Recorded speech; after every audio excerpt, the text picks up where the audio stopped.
Question 20. Which of the following elements within any given period of the periodic table would always have the lowest first ionization energy? A. The alkali metal. B. The noble gas. C.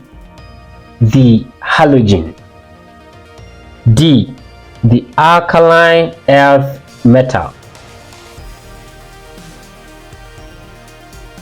The correct answer is A. Alkali metals.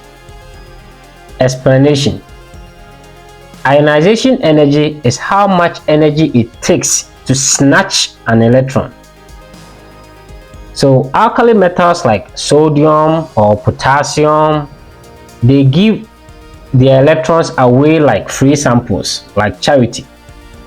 That's why they have the lowest first ionization energy. One thing to remember this is that alkali metal atom tosses an electron like a gift. The punchline here is that alkali metals always say, "Take it, I don't need it."